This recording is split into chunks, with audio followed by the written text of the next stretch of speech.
All right, today we are diving deep into one of the most intense, most important scenes in all of Shakespeare. Act 1, Scene 7 of Macbeth. Seriously? This is the moment where everything just teeters on a knife's edge. It's a single conversation that is going to seal the king's fate and really kick off this huge wave of tragedy. But before we even get into the nitty-gritty, let's start with the huge question that this 400-year-old play is all about, a question we still argue about today. What does it really mean to be a man? Is it about having courage? Is it about honor? Or is it just about taking what you want, no matter who gets hurt? Just keep that question rattling around in your head, because it is the weapon that's about to change everything.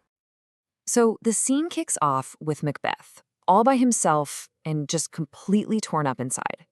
He basically bursts onto the stage with these lines. And listen to that frantic repetition of the word done. You can almost hear the panic in his voice, right?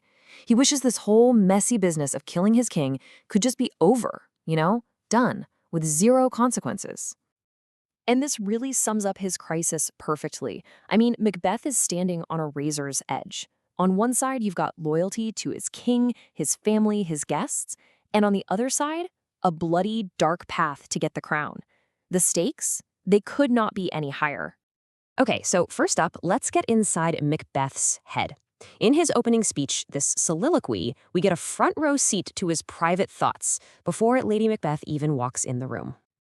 You can almost picture him making a mental pros and cons list right here.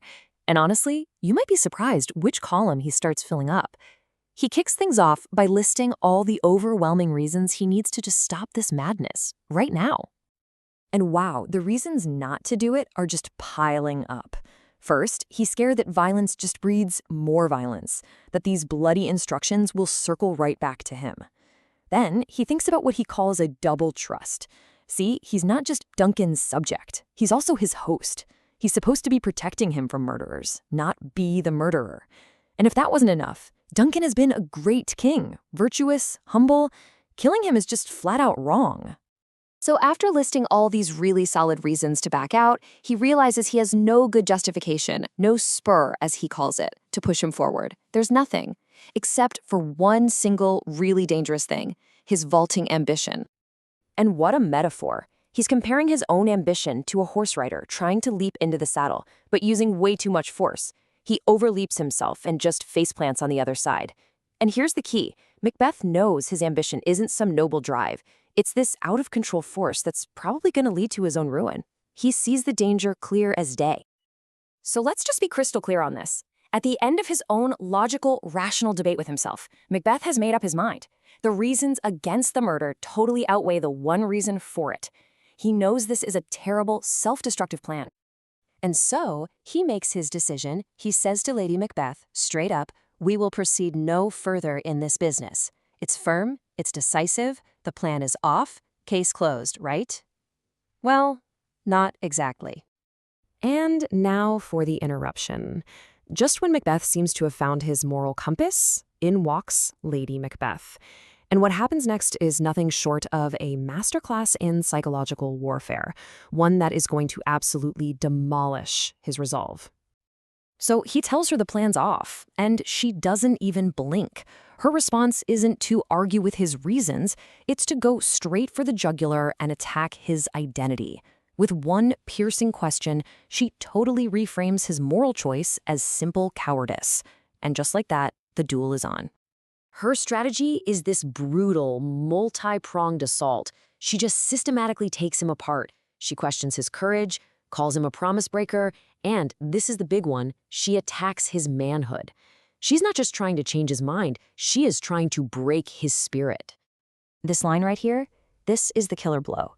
When you dared to do it, then you were a man. The most important word there is were, past tense. She's basically telling him that by backing down, he's no longer a man in her eyes.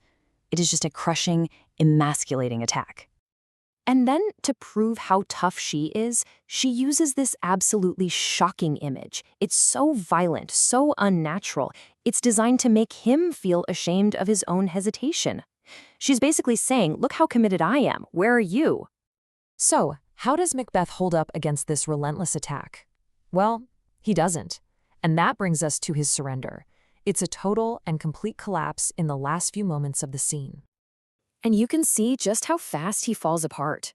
He goes from this firm moral decision, we will proceed no further, to this little flicker of practical doubt, if we should fail?